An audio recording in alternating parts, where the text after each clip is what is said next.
Suscríbete a Venganza Perfecta. Nos encantaría saber desde qué parte del mundo nos acompañas. Cuéntanos en los comentarios. Ahora, sumerjámonos en la historia de hoy. Lo envié. La confirmación apareció en mi teléfono. Transferencia completa. Monto, 20 pesos. Contemplé el diminuto número un segundo más antes de añadir el concepto. Felicidades. Luego presioné enviar. Durante casi un minuto completo, me quedé en completo silencio en la mesa de mi cocina, escuchando el viejo reloj de pie que mi esposa y yo habíamos comprado 29 años antes. Tic, tac, tic, tac. Afuera, el vecindario se veía exactamente igual que todas las mañanas de verano en Guadalajara, Jalisco. Un adolescente pasaba trotando con audífonos. El señor Jiménez, del otro lado de la calle, batallaba para meter su lancha en la cochera. En algún lugar cercano, una podadora de césped se puso en marcha. El mundo no había cambiado. El mío sí.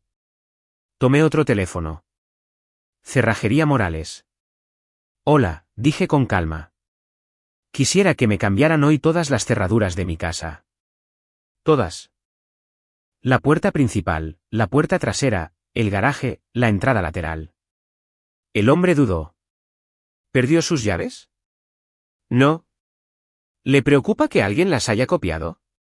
Miré hacia la foto familiar que colgaba sobre la chimenea. Mi hija tiene una. Entiendo. También quisiera que instalara un teclado numérico. Podemos estar allí en 1 hora. Perfecto. Cuando colgué, recorrí la casa una última vez mientras cada cerradura aún pertenecía al pasado.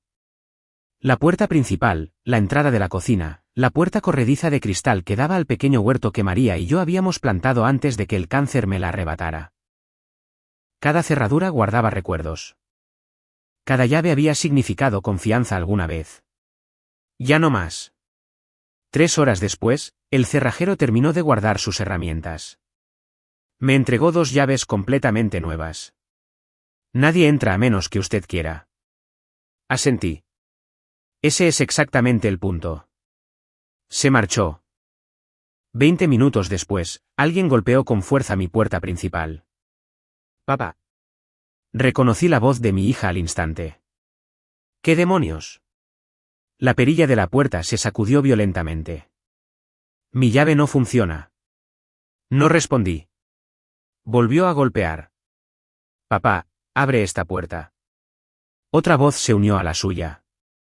Su esposo. Abre, Ricardo. Caminé lentamente hacia la entrada, pero me quedé detrás de la puerta cerrada. Puedo oírlos, dije. Papá, ¿qué te pasa? Nada. Mi llave no funciona.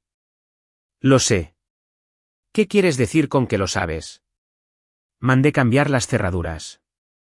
Silencio, luego ira. ¿Cambiaste las cerraduras?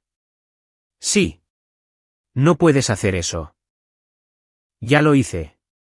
Su esposo se acercó. Esto es ridículo. No, respondí en voz baja. Esto se debió hacer hace mucho tiempo. Mi hija sonaba casi frenética. Solo necesitamos hablar. Hemos tenido muchas oportunidades para hablar. Golpeó la puerta de nuevo. Por favor, ábrela. Apoyé mi frente en la madera. No. Pasaron otros 30 segundos.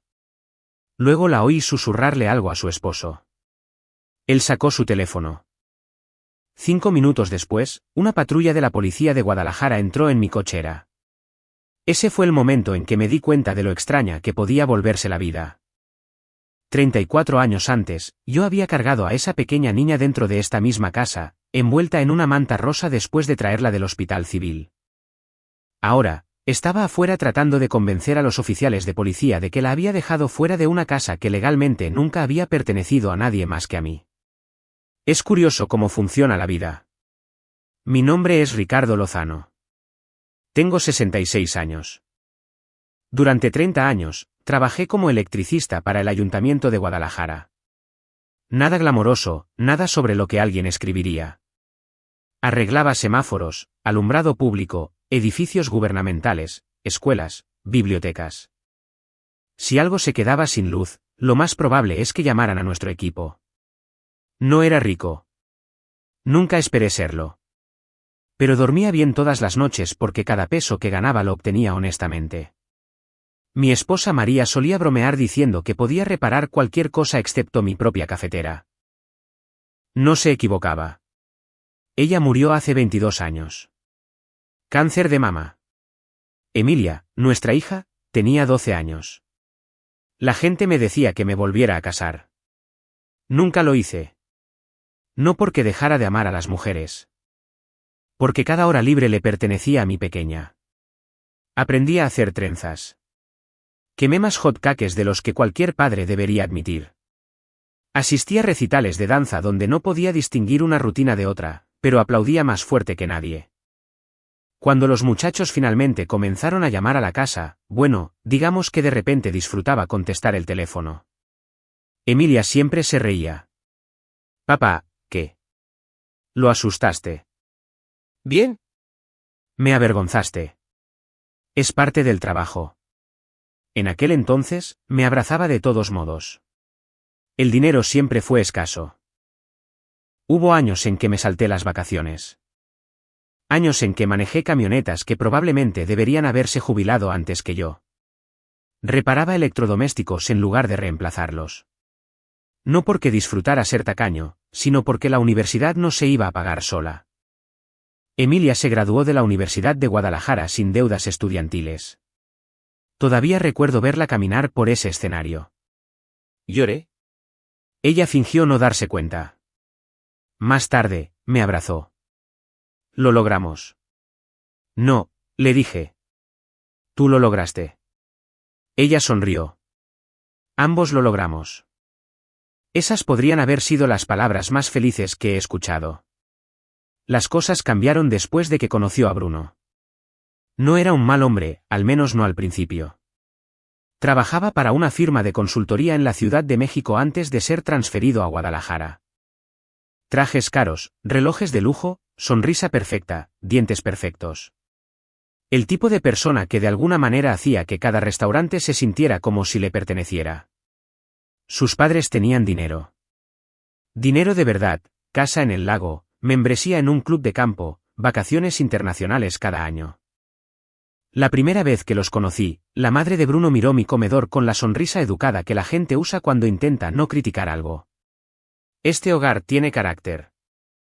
Le devolví la sonrisa. Tiene recuerdos. Ella asintió cortésmente. Supongo. Emilia se rió con ellos. Eso dolió más de lo que admití. Durante los siguientes 2 años, pequeñas cosas comenzaron a cambiar. Emilia dejó de invitarme a cenar. Los cumpleaños se convirtieron en visitas más cortas. Los regalos de Navidad se convirtieron en tarjetas de regalo enviadas por Mercado Libre. Las llamadas telefónicas duraban 3 minutos en lugar de 30.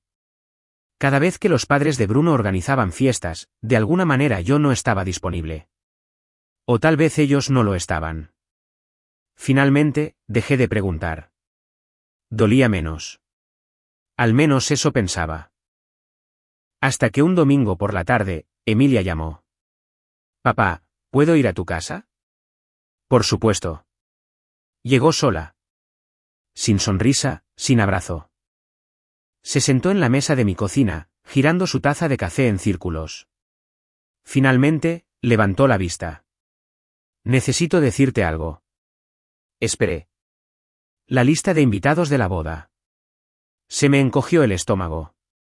Ni siquiera podía mirarme a los ojos. Bruno y yo pensamos, se detuvo, luego susurró la frase que lo cambió todo. No creemos que debas venir. Honestamente, pensé que había oído mal. Lo siento. Respiró hondo. No es personal. Se siente personal. Miró hacia la ventana. Arruinarías las fotos de la boda. Por un momento, olvidé cómo respirar. Durante unos segundos, ninguno de los dos habló. Solo miré a mi hija a través de la misma mesa de cocina donde había hecho la tarea todas las tardes después de la escuela. La mesa todavía tenía pequeños rasguños de cuando tenía 10 años e insistió en tallar sus iniciales en la parte inferior con una navaja que había encontrado en el garaje. Recuerdo haber fingido estar enojado. María se habría reído. Emilia había llorado porque pensó que estaba molesto.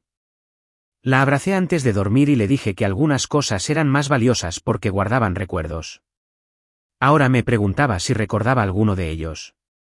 Lo siento, susurró. No, dije en voz baja. ¿No lo sientes? Sus ojos se posaron en la taza de café entre sus manos. Sí, lo siento. Entonces dime la verdad. ¿Lo hice? No. Me recliné en mi silla. Me diste la versión editada. Se frotó la frente. Papá. No, no me protejas de ello. Puedo manejar la verdad mejor que las excusas. Inhaló lentamente, luego dejó que las palabras salieran. Los padres de Bruno piensan. Se detuvo de nuevo. ¿Piensan qué? Piensan que te verás fuera de lugar. Casi sonreí. ¿Fuera de lugar? Ella asintió. Es una boda muy elegante. Lo sé. Han invitado a gente de Monterrey, Tijuana, Ciudad de México. Entonces, parecía avergonzada. ¿Les preocupa qué? Finalmente se obligó a responder. Les preocupa que la gente se pregunte quién eres. No pude evitarlo. Me reí. No porque fuera divertido, sino porque era increíble. Se preguntarán quién soy. Ella asintió. No creerán. No pudo terminar. Dilo. No creerán que eres mi padre. Esa frase dolió más que cualquier otra cosa. No por lo que ella había dicho, sino porque ella lo creía. Me miré las manos. Las manos que había sostenido al cruzar calles concurridas. Las manos que habían construido su casa del árbol. Las manos que arreglaron su bicicleta después de cada caída. Las manos que trabajaron horas extras durante los inviernos helados de Jalisco para que pudiera ir al campamento de verano con sus amigas. No eran manos elegantes. Eran manos de electricista. Con cicatrices, ásperas, fuertes. Aparentemente, ya no encajaban en las fotos de la boda. Compré un traje nuevo, dije en voz baja. Parecía sorprendida. ¿Qué? Compré uno el mes pasado. ¿Lo hiciste? Pensé en usarlo para tu boda. Parpadeó varias veces. No lo sabía. Por supuesto que no. Sonreí con tristeza. Se suponía que era una sorpresa. El traje todavía estaba colgado en el armario de mi habitación. Azul marino, a la medida, la prenda de vestir más bonita que había tenido. El vendedor me había preguntado si era para un funeral. Sonreí. No, la boda de mi hija. Me estrechó la mano. Felicidades. Conduje a casa sintiéndome más feliz de lo que me había sentido en años. Ahora probablemente se quedaría en la funda para siempre. Emilia se secó una lágrima de la mejilla. Nunca quise herirte. No, solo querías evitar sentirte avergonzada. Papá, por favor. Estoy tratando de entender. No entiendes lo complicado que se ha vuelto esto. Junté mis manos. Ayúdame. Respiró hondo. La familia de Bruno está pagando la mayor parte de la boda. Lo sé. Han invitado a socios comerciales. Entiendo. Han gastado casi 1.700.000 pesos. Asentí. Entonces, tienen una cierta imagen y yo no encajo en ella. Ella cerró los ojos. No, no encajas. Ahí estaba. La verdad. Simple, clara, dolorosa. Me levanté y caminé hacia la ventana que daba al patio trasero. El viejo árbol de arce seguía allí. Emilia solía treparlo todos los sábados por la mañana. Un verano, se cayó de la rama más baja y se raspó ambas rodillas. Lloró tanto que la llevé adentro. Después de limpiar los cortes, me miró y preguntó, siempre me atraparás, ¿verdad? Siempre lo intentaré. Esa promesa había durado toda mi vida.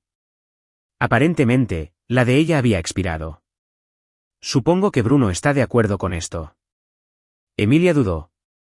Piensa que es lo mejor. ¿De verdad? No quiere ninguna tensión. Asentí lentamente. Entonces, la solución es eliminar a tu padre. Ella no respondió. Dime algo. ¿Qué? Si tu madre estuviera viva. Emilia inmediatamente comenzó a llorar. Por favor, no. ¿Estaría invitada? Eso es diferente. ¿Por qué? Porque mamá. Se detuvo. Me di la vuelta. Porque mamá se habría visto mejor en las fotografías. Se cubrió la cara. Papá. Me acerqué y le puse suavemente la mano en el hombro. No tienes que explicar más. Ya entiendo. Me miró con una esperanza desesperada. ¿No estás enojado? Pensé en eso. No. Eso la sorprendió. Estoy desconsolado. Pero no estoy enojado. Ella buscó mi mano. Sigo siendo tu hija. Siempre lo serás. ¿Podemos superar esto? Sonreí. Eso depende totalmente de ti. Ella frunció el ceño. ¿Qué significa eso? Significa que algún día tendrás hijos. Parecía confundida. Y un día te enseñarán que cada decisión resuena más tiempo de lo que esperas. Antes de irse, se detuvo en el pasillo. Espero que algún día lo entiendas. Asentí. Ya lo entiendo. Ella sonrió con evidente alivio. Pensó que lo había aceptado. Quizás lo había hecho. Aceptar no es lo mismo que olvidar. La boda tuvo lugar 3 semanas después en un lujoso club de campo a las afueras de Guadalajara. No fui, obviamente. En cambio, conduje hasta el bosque de los Colomos temprano esa mañana. A María le encantaba caminar allí. Me senté en una banca junto al lago durante casi 2 horas, viendo a las familias alimentar a los patos. Varios padres enseñaban a sus hijas a lanzar piedras sobre el agua. Sonreí. La vida tiene un momento extraño. Esa noche, mi vecino Vicente llamó a mi puerta con un pastel de durazno que su esposa había horneado. ¿Estás bien? Estoy bien. No me creyó. Hoy habrías estado en la boda. Lo habría estado. Me entregó el pastel. Mi linda hubiera querido que tuvieras esto. Nos sentamos en el porche comiendo pastel en silencio. A veces los viejos amigos entienden que el silencio es más amable que los consejos. Más tarde esa noche, mi teléfono vibró. Alguien había etiquetado a Emilia en fotografías de la boda en línea. No debería haber mirado, pero lo hice. Allí estaba ella, hermosa, radiante, feliz, de pie junto a Bruno bajo hileras de luces blancas. Sus padres, sus abuelos, sus primos, sus compañeros de universidad, incluso compañeros de trabajo que nunca había conocido. Todas las personas importantes en su nueva vida parecían estar allí, excepto una. No había una silla vacía con mi nombre. No había un lugar reservado para mí que no se hubiera usado. Ni siquiera había evidencia de que yo hubiera existido. Era como si mi hija me hubiera editado de su vida mucho antes de que el fotógrafo editara las fotos. Dejé mi teléfono. Por primera vez desde que murió María, lloré. No en voz alta, no dramáticamente, solo en silencio, como un hombre que llora por alguien que todavía está vivo. Pasaron 4 días. Ninguna llamada telefónica, ninguna disculpa, ningún agradecimiento por respetar sus deseos. Nada. En la 5ª mañana, mientras regaba los tomates en mi patio trasero, mi teléfono vibró. Emilie. Por un segundo tonto, sonreí. Tal vez se había dado cuenta de lo que había hecho. Tal vez quería venir. Tal vez quería reconstruir lo que habíamos roto. Me sequé las manos en mis jeans y abrí el mensaje. Decía, buenos días, papá. Necesitamos 100.000 pesos para nuestra luna de miel en Dubái. Nos quedamos un poco cortos después de la boda. ¿Podrías ayudarnos? Miré la pantalla. Lo leí una vez, luego otra vez. Ni una sola palabra sobre la boda. Ni una disculpa. Ni siquiera un simple ¿cómo estás? Solo otra solicitud. Solo que esta vez, algo dentro de mí finalmente se calmó. No respondí el mensaje de inmediato. En cambio, volví a guardar mi teléfono en el bolsillo y terminé de regar los tomates. Probablemente eso suene extraño. Mi hija acababa de pedirme 100.000 pesos menos de una semana después de excluirme de su boda, y yo estaba allí preocupado por las plantas de tomate. Pero eso es lo que sucede cuando envejeces. Aprendes que reaccionar de inmediato generalmente empeora las cosas. Los tomates necesitaban agua. Mi ira no. Después de terminar en el patio trasero, me serví una taza de café y me senté en el porche. El aire de la mañana era cálido, pero no incómodo. Al otro lado de la calle, el señor Jiménez lavaba su camioneta mientras su nieto se rociaba más agua a sí mismo que a las llantas. El niño no podía tener más de 6 años. «Abuelo», gritó. «Mira». Sostenía una pequeña mojarra que había pescado en el estanque del vecindario. El señor Jiménez dejó caer la esponja y se acercó como si el pez pesara 25 kilos. Bueno, ¿quién lo diría? El niño sonrió de oreja a oreja.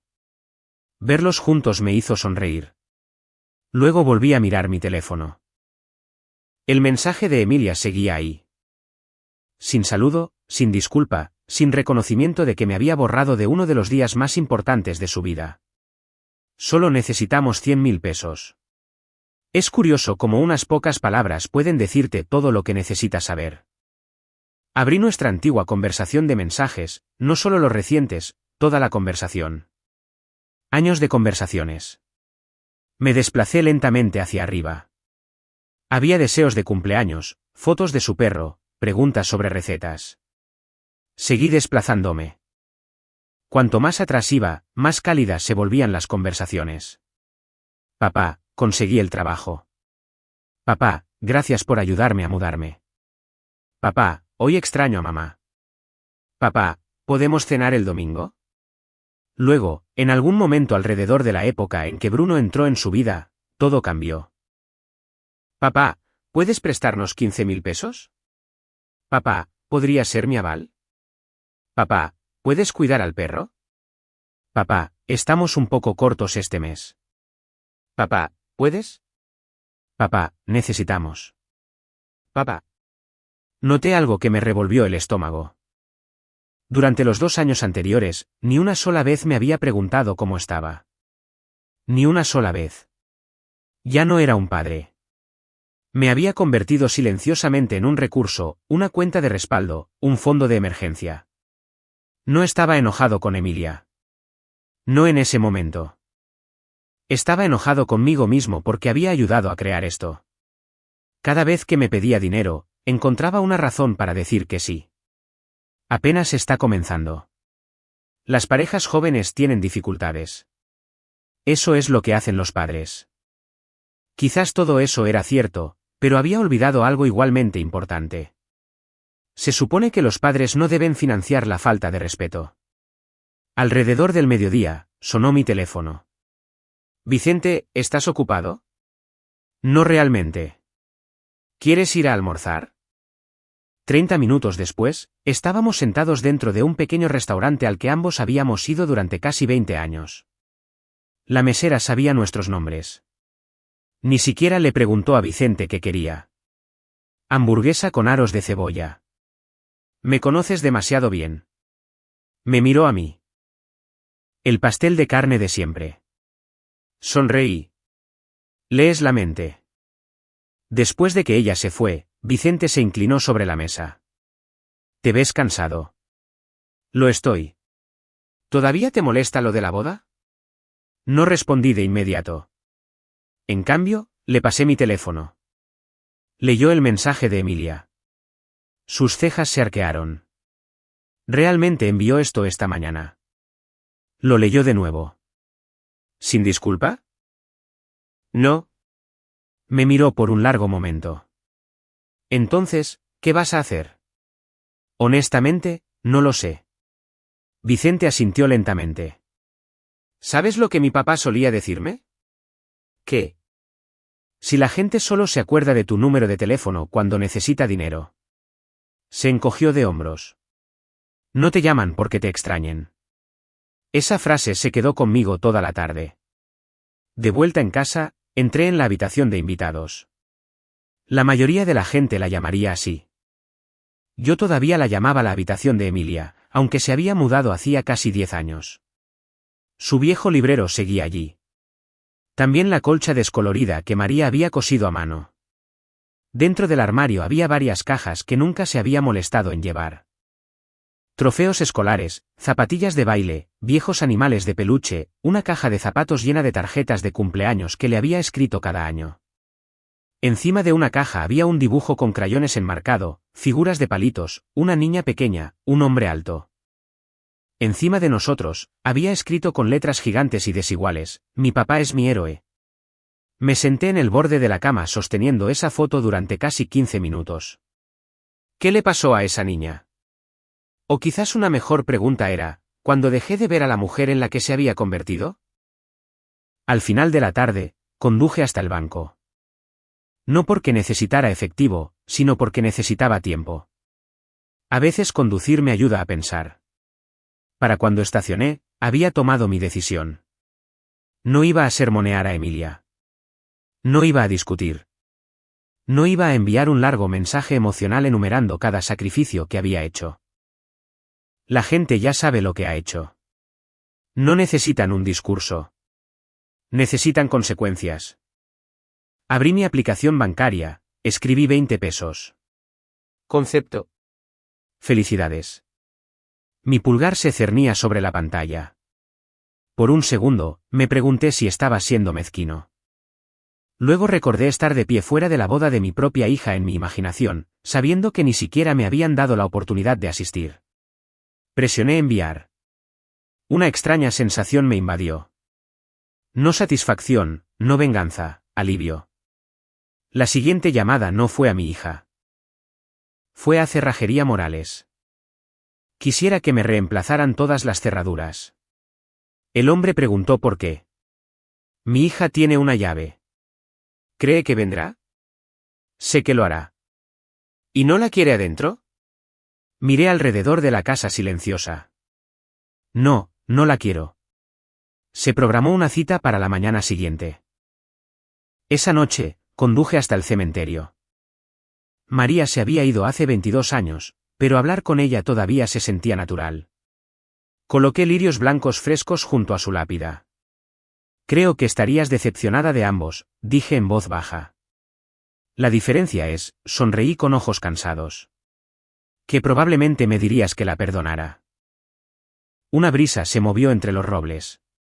Lo haré, pero no hoy. El cerrajero llegó a las 9 de la mañana siguiente. Profesional, rápido, amable.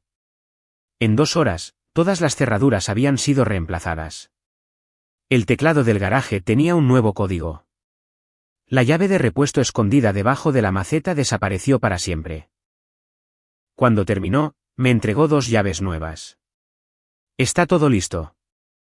Le di las gracias. Después de que se fue, me quedé de pie en el vestíbulo de entrada. Por primera vez en años, mi casa realmente se sentía como mía de nuevo. No porque hubiera dejado a mi hija fuera, sino porque finalmente había dejado de dejar la puerta abierta a que me dieran por sentado. Exactamente a las 2:17 de esa tarde, la cámara de mi timbre sonó. Alguien estaba en mi porche. Emilia, a su lado, Bruno. Emilia sonrió como si nada hubiera pasado. Luego metió la mano en su bolso, sacó su vieja llave de la casa y la deslizó en la cerradura. No pasó nada. Frunció el ceño, lo intentó de nuevo. Todavía nada. Luego miró a la cámara. Papá. Unos segundos después, comenzaron los golpes. Los golpes se hicieron más fuertes. Papá. La voz de Emilia resonó por el tranquilo vecindario. Sé que estás ahí. Me quedé justo dentro del vestíbulo, con una mano apoyada en la nueva perilla. La cerradura de latón fresco brillaba bajo la luz del sol de la tarde que entraba por la ventana lateral. Curioso. Una cerradura de 3.000 pesos de repente se sentía más valiosa que toda la costosa decoración de boda que había visto. Bruno golpeó a continuación. Ricardo, sé que nos oyes. Sí, Los oigo. Respondí a través de la puerta cerrada. Los golpes cesaron. Emilia sonó aliviada. Entonces abre la puerta. No. Silencio. ¿Qué? Dije que no. Papá, deja de actuar así. No estoy actuando. Ella sacudió la perilla de nuevo. Mi llave no funciona. Lo sé. ¿Cambiaste las cerraduras? Sí. ¿Por qué harías eso? Respiré lentamente. Porque pertenecen a un capítulo diferente de mi vida. Bruno se acercó más a la puerta. Esto es ridículo. No. Respondí con calma. A esto se le llama establecer límites. Emilia se rió nerviosamente. Papá, en serio, somos familia. Cerré los ojos por un momento. ¿Familia? Palabra interesante. No parecía muy importante cuando finalizaron la lista de invitados de la boda. No hace mucho, dije que aparentemente no encajaba en la imagen de su familia. Papá. Entonces, ¿por qué la familia importa de repente hoy? Ninguno de los dos respondió. Emilia intentó un enfoque más suave. Solo vinimos a hablar. Han tenido muchas oportunidades. Quería explicar. Ya lo hiciste. No, quiero decir, suspiró. He estado pensando. Imagino que sí. No deberíamos haber manejado todo como lo hicimos. Eso fue lo más cercano a una disculpa que había escuchado, pero aún no lo era. Lo aprecio. Sonaba esperanzada. ¿Entonces qué? ¿Podemos entrar? No. Solo por unos minutos. No. La paciencia de Bruno desapareció. Esto es infantil. Sonreí a pesar de mí mismo. Estaba pensando lo mismo. Nos enviaste 20 pesos. Sí. ¿Qué se suponía que significaba eso? Significaba felicidades. Sabes exactamente lo que estabas haciendo. Lo sé. Emilia interrumpió antes de que la discusión se intensificara. Papá, realmente necesitamos ese dinero. Ahí estaba. No un lo siento. No un te extraño. No un te amo. Dinero. Siempre de vuelta al dinero.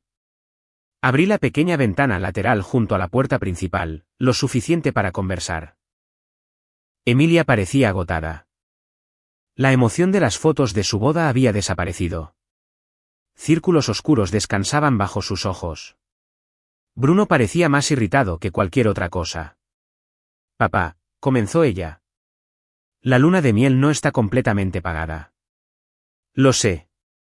Ya hemos reservado todo. Me imagino.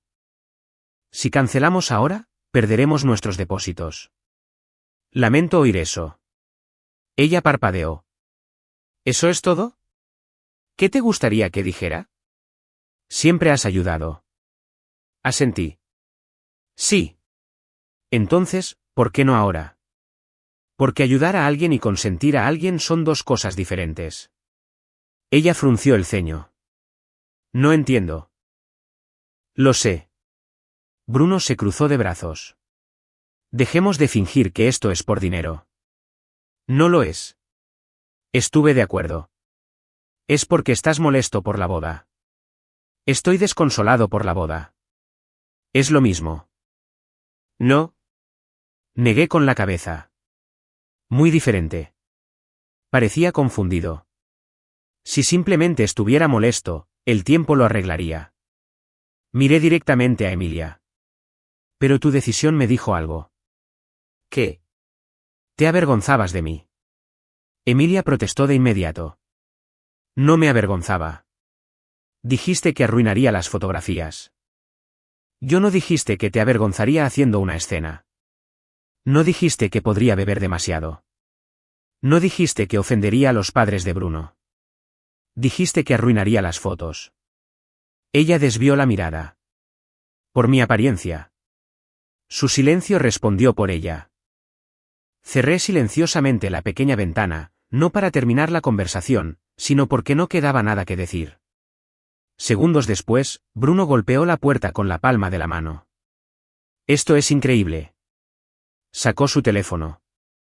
Si no escuchas a la razón, tal vez escuches a la policía. Emilia pareció sorprendida. Bruno, no. No puede dejarnos fuera así. Casi me río. Honestamente lo creía. 5 minutos después, una patrulla de la policía de Guadalajara dobló en mi calle. Salieron 2 oficiales, un hombre y una mujer.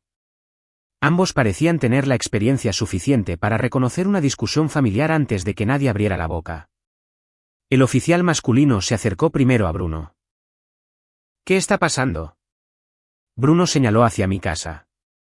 Mi suegro nos dejó fuera. El oficial lo miró. ¿Usted vive aquí?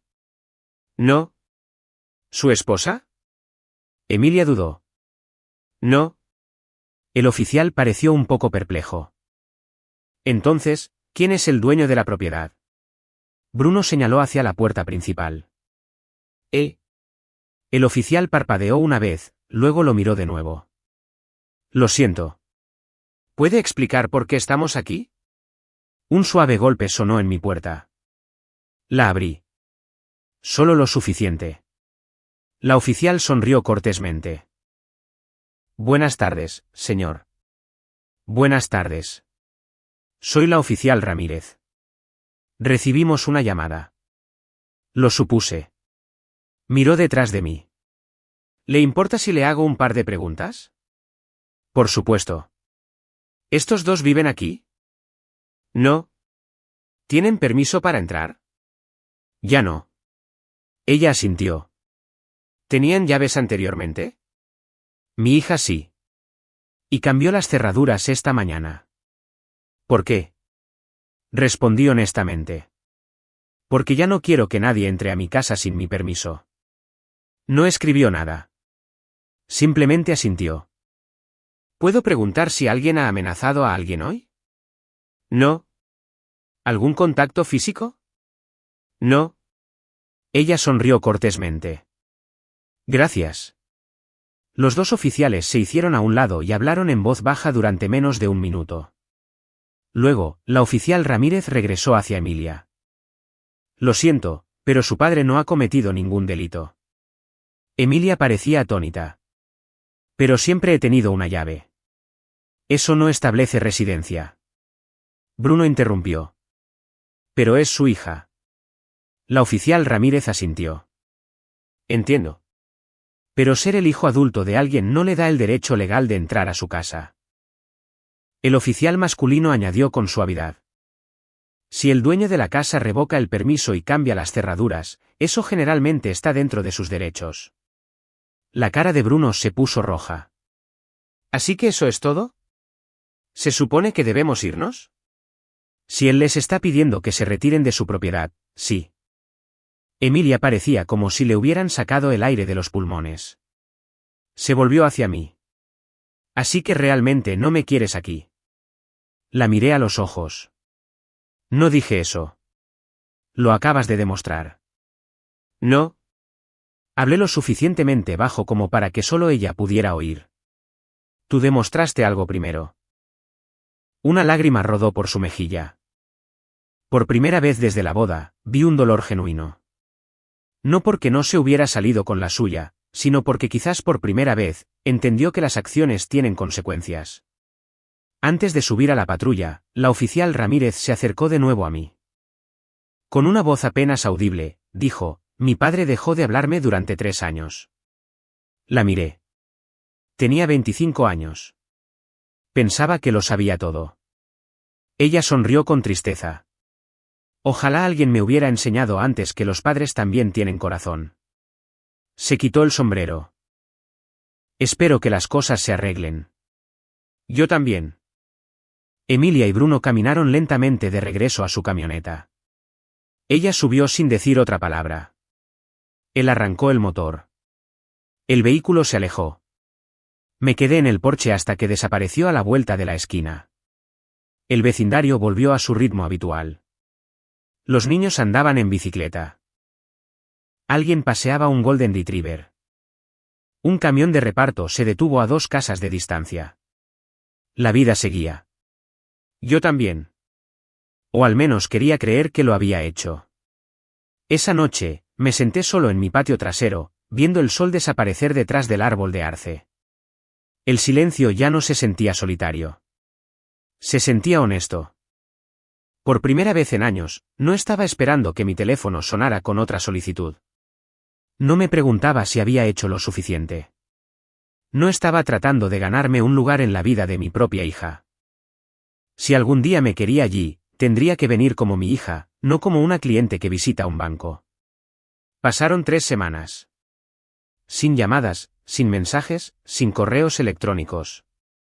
Luego, un jueves lluvioso por la noche, alguien llamó suavemente a mi puerta. No golpeando, no exigiendo, solo llamando. Cuando miré por la mirilla, no era Emilia. Era alguien que nunca esperé ver en mi porche. Abrí la puerta esperando otra discusión. En cambio, encontré al padre de Bruno de pie en mi porche. Su nombre era Carlos Villarreal. Solo nos habíamos visto 2 veces antes. Una vez en la cena de compromiso de Emilia, una vez brevemente después de la cena de ensayo de la boda, al menos la cena de ensayo a la que no había sido invitado, aunque había visto fotos después. Se veía diferente ahora, menos pulcro. Su costoso saco azul marino estaba arrugado y había círculos oscuros debajo de sus ojos. Señor Lozano, dijo en voz baja. Espero no estar interrumpiendo. Me hice a un lado. Pase. Entró lentamente, mirando alrededor de la casa. ¿Se siente cómodo? Sonreí. Mi esposa siempre decía que una casa debería parecer vivida. Él asintió. Mi esposa habría estado de acuerdo. Eso me sorprendió. Por alguna razón, siempre había asumido que él y su esposa estaban de acuerdo en todo. Aparentemente no. Serví 2 tazas de café. Durante unos minutos, hablamos de nada importante. El clima, el tráfico, las Chivas de Guadalajara. Finalmente, Carlos dejó su taza. Le debo una disculpa. Lo miré. ¿Por qué? Por permitir que mi familia influyera en la decisión de su hija. No lo interrumpí. Debería haber intervenido. ¿Usted sabía? Él asintió. Mi esposa se obsesionó con las apariencias. Suspiró profundamente. La lista de invitados, las flores, la distribución de los asientos, las fotografías. Bajó la mirada, especialmente las fotografías.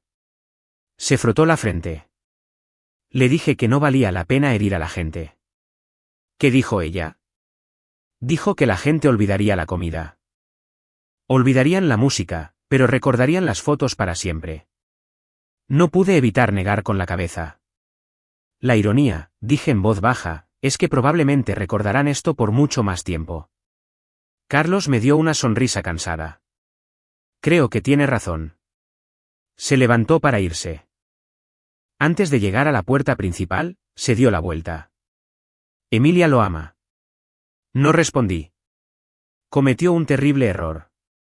Lo sé, pero a veces la gente confunde encajar en el mundo de otra persona con mejorar el suyo propio. Me extendió la mano. Lo siento. La estreché. Yo también. Después de que se fue, me quedé en la puerta por un largo tiempo. Su disculpa no borró lo que había sucedido, pero me recordó que no todos en la familia de Bruno carecían de compasión. A veces, las voces más fuertes simplemente ahogan a las más sabias. Pasó un mes. La vida se asentó en una rutina tranquila. Todos los martes por la mañana, era voluntario en techo. Siempre había sido bueno con las herramientas, y siempre necesitaban otro par de manos. La primera casa en la que trabajé pertenecía a una joven madre soltera con 2 hijos. El hijo mayor me observaba instalar los gabinetes de la cocina. ¿Construyó casas toda su vida? Me reí. No, arreglaba sistemas eléctricos. Eso es genial. Su hermano pequeño me miró. Mi abuelo puede arreglar cualquier cosa. Sonreí. Yo también podía. El niño mayor ladeó la cabeza. ¿Puedo ayudar? Durante la siguiente hora, le enseñé a medir 2 veces antes de cortar una. Su emoción me recordó a Emilia cuando era pequeña. Solía pararse a mi lado en el garaje sosteniendo una linterna mientras yo reparaba bicicletas. Papá, decía con orgullo. Estoy ayudando. Claro que sí. Esos recuerdos todavía dolían, pero ya no me controlaban. Un viernes por la tarde, Vicente llamó. ¿Te enteraste? ¿De qué? Emilia y Bruno cancelaron su luna de miel. Me recliné en mi silla. No. Linda se encontró con Emilia en el supermercado. ¿Qué pasó? No podían pagarla. Me quedé en silencio. Vicente continuó. Aparentemente, la boda se pasó mucho del presupuesto. Ya veo. Perdieron la reservación de Dubái. Le agradecí por informarme. Después de colgar, me senté en silencio. No estaba feliz. Eso me sorprendió. Un mes antes, podría haberme sentido reivindicado. En cambio, solo me sentía triste. Nadie gana cuando las familias se rompen. Durante las siguientes semanas, fragmentos de información me llegaron a través de amigos en común. La empresa de Bruno había pasado por una reestructuración importante. El bono de rendimiento que esperaba nunca llegó. Los muebles nuevos que habían financiado para su condominio en el centro de repente parecían menos asequibles.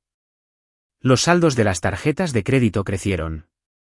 Las discusiones se volvieron frecuentes. Se culpaban mutuamente por casi todo. Una noche, Vicente mencionó algo más. Mi sobrina trabaja con Emilia. Dice que ha estado llorando en el trabajo. Miré por la ventana de mi cocina. Espero que esté bien. Vicente guardó silencio por un momento. ¿Todavía la amas? Siempre lo haré. Entonces, ¿por qué no la llamas? Sonreí con tristeza. Porque amar no es lo mismo que rescatar a alguien de todas las consecuencias. Varios días después, sucedió algo que nunca esperé. Mi teléfono sonó. Emilie. Me quedé mirando su nombre hasta que dejó de sonar. Apareció una notificación de correo de voz. No lo escuché. Todavía no una hora después, otra llamada. Luego otra. 3 llamadas en una tarde. Durante años, había contestado cada una de inmediato. Esta vez, esperé, no para castigarla, sino para asegurarme de que no estaba actuando por culpa. Esa noche, finalmente escuché el correo de voz. Papá. Sonaba agotada. Sé que probablemente no quiera saber de mí. Larga pausa. Encontré algo hoy. Se le quebró la voz. Estaba limpiando algunas cajas en tu casa. Se corrigió. Quiero decir, mis viejas cajas. Otro largo silencio. Encontré los diarios de mamá. Eso llamó mi atención. María llevó diarios durante años. Los había guardado después de que falleció, incapaz de leerlos. Emilia continuó. Había cartas adentro. Estaban dirigidas a mí. Cerré los ojos. María nunca me había dicho que había escrito cartas. No sabía que existían. Emilia lloraba abiertamente ahora. Una de ellas decía. Luchó por continuar. Si tu padre alguna vez parece demasiado protector, recuerda que está tratando de hacer el trabajo de 2 padres con un solo corazón roto. Sentí que mis propios ojos se llenaban. Siguió leyendo. Tu padre nunca será perfecto, pero nadie te amará más fielmente. El correo de voz terminó con sollozos silenciosos. Ninguna solicitud de dinero, ninguna excusa, solo lágrimas. Me senté en mi sala sosteniendo el teléfono. Por primera vez desde la boda, creí que mi hija podría entender realmente lo que había hecho. No porque yo hubiera cambiado las cerraduras. No porque la policía hubiera venido. No porque la luna de miel se cancelara.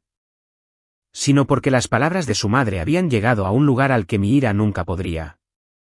3 noches después, justo después del atardecer, sonó el timbre. Sin golpes, sin gritos, sin demandas. Miré por la mirilla. Emilia estaba sola. Sin bolso de diseñador, sin joyas caras, sin peinado perfecto. Se veía cansada, casi frágil. Cuando abrí la puerta, no intentó entrar. Simplemente se quedó en el porche sosteniendo una pequeña caja de cartón. Traje algo, susurró. ¿Qué es? Miró hacia abajo. Todo lo que me diste.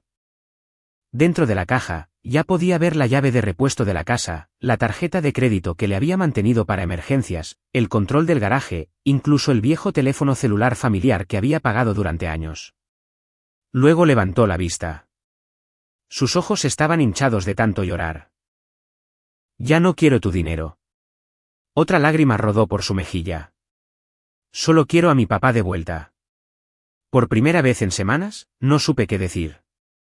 Por un largo momento, ninguno de los dos se movió. Emilia se quedó en mi porche sosteniendo esa caja de cartón como si pesara 50 kilos. Volví a mirar dentro. La llave de la casa, el control remoto del garaje, la tarjeta de crédito de emergencia que había insistido en que conservara hacía años, una llave de repuesto de mi vieja camioneta, incluso la pequeña tarjeta laminada de la biblioteca que le había ayudado a obtener cuando tenía 8 años. No solo había devuelto cosas, había devuelto cada privilegio que había dado por sentado. Ya no quiero tu dinero, repitió. Solo quiero a mi papá de vuelta. Tragué saliva. ¿Entra? Ella dudó. Sé lo que pensaste. Me hice a un lado. Pero no tienes que quedarte en el porche. Entró lentamente, casi como una extraña que entra en la casa de otra persona. Quizás lo era. Quizás ambos lo éramos. Nos sentamos en la mesa de la cocina, la misma mesa donde me dijo que no estaba invitado a su boda. La misma mesa donde María la había ayudado a practicar las tablas de multiplicar. La misma mesa donde habíamos celebrado cumpleaños, boletas de calificaciones, primeros trabajos y un sinfín de cenas ordinarias de martes. Tanta vida había sucedido alrededor de esa mesa, y de alguna manera casi nos habíamos perdido el uno al otro allí. Serví 2 tazas de café. Emilia envolvió ambas manos alrededor de la suya, pero no bebió. Lo siento, dijo.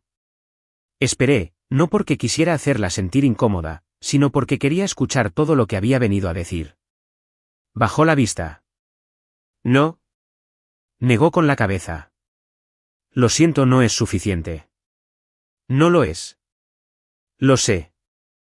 Una lágrima cayó sobre la mesa. Me convertí en alguien de quien mamá se habría avergonzado. No respondí. Ella continuó. Cuando Bruno me propuso matrimonio, sentí que finalmente lo había logrado. ¿Qué significa eso? Seguía comparando mi vida con la de los demás. La casa perfecta, la boda perfecta, las fotos perfectas. Se rió amargamente.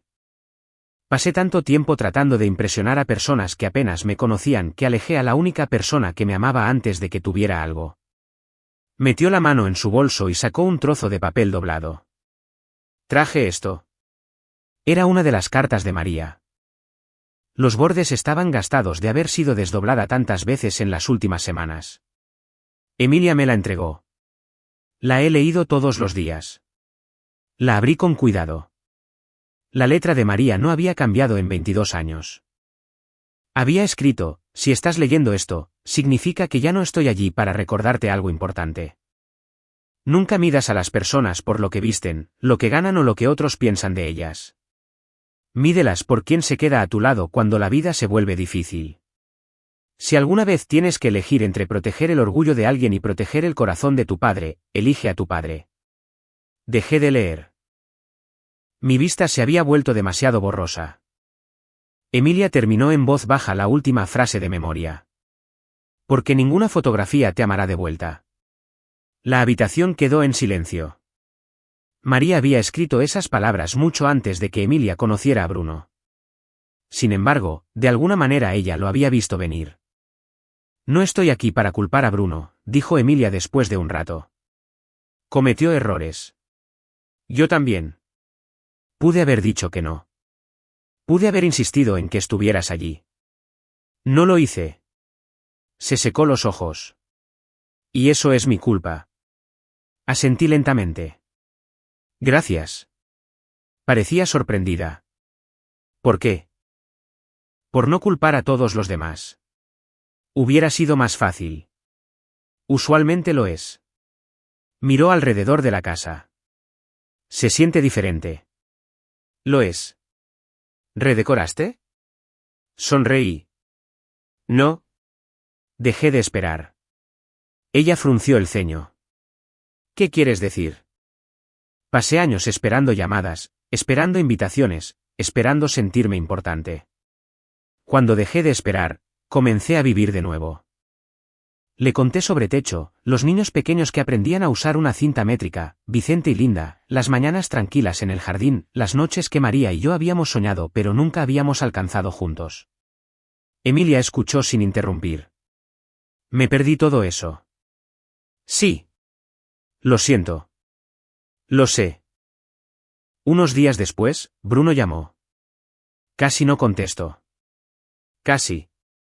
Señor Lozano. Es Ricardo. Larga pausa. Le debo una disculpa. ¿De verdad? Fui arrogante. Sí. Pensé que el éxito significaba impresionar a la gente. No es así. Animé a Emilia a preocuparse por las apariencias. Debería haberla protegido de eso. Agradecí que dijera yo en lugar de nosotros.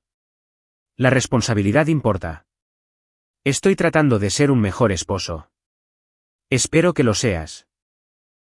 Y un mejor yerno. Sonreí. Ese título no es automático. Lo sé. Me lo ganaré. Ya veremos. No fue un perdón. Fue un comienzo. El domingo siguiente, Emilia me preguntó si me gustaría visitar el cementerio con ella. Estuvimos juntos junto a la tumba de María, llevando lirios blancos frescos. Emilia se arrodilló primero. Lo siento, mamá, lloró abiertamente. Olvidé lo que trataste de enseñarme. Le puse suavemente la mano en el hombro. Creo que estaría feliz de que lo estés recordando ahora. De camino a casa, Emilia preguntó si podíamos detenernos en algún lugar. En lugar de un restaurante, quería visitar el viejo parque del vecindario. El área de juegos había sido renovada. Los columpios eran más nuevos. Las bancas habían sido reemplazadas. Pero una cosa permanecía, el roble gigante donde le enseñé a andar en bicicleta. Se rió entre lágrimas. Me caí 6 veces. 7. Las contaste. Contaba todo. Siempre te volvías a levantar. Ella sonrió. Supongo que lo estoy intentando de nuevo. Yo también. Pasaron varios meses. No nos convertimos mágicamente en la familia perfecta. La confianza no regresa de la noche a la mañana. Llega silenciosamente. Una conversación honesta a la vez. Emilia comenzó a venir todos los miércoles por la noche a cenar. A veces Bruno venía también. A veces no. Nadie forzaba conversaciones incómodas. Nadie pretendía que no había pasado nada. En cambio, hablamos honestamente sobre el trabajo, sobre los errores, sobre María, sobre la vida. Una tarde, Emilia me entregó un paquete envuelto. Dentro había una fotografía enmarcada, no de la boda, no de un fotógrafo caro. Era una foto vieja que había olvidado que existía. Estaba arrodillado junto a una Emilia de 8 años en nuestra cochera. Estábamos reparando su bicicleta juntos. Ambos estábamos cubiertos de grasa. Ambos nos reíamos. En la parte posterior del marco, había escrito, esta es la foto familiar de la que debería haber estado orgullosa todo el tiempo. No me importa admitir que lloré. Lágrimas de felicidad esta vez. Mirando hacia atrás ahora, la gente a veces pregunta si enviar 20 pesos fue un acto de venganza. Están equivocados. Los 20 pesos no fueron una venganza. Cambiar las cerraduras no fue una venganza. Esos fueron límites. La verdadera venganza habría sido pasar el resto de mi vida tratando de hacer sufrir a mi hija. En cambio, elegí algo mucho más difícil. Le di la oportunidad de aprender y me di a mí mismo el permiso de sanar. A veces, los padres más fuertes no son los que siguen dando. Son los que son lo suficientemente valientes como para dejar de dar hasta que regrese el respeto. Si esta historia te recordó a alguien que amas o a alguien a quien has dado por sentado, espero que te comuniques antes de que el orgullo construya un muro que ningún cerrajero pueda abrir. Y si esta historia te conmovió, por favor considera compartirla con alguien que necesite el recordatorio de que el perdón comienza con la honestidad y el amor crece más fuerte cuando está arraigado en el respeto mutuo. Gracias por escuchar.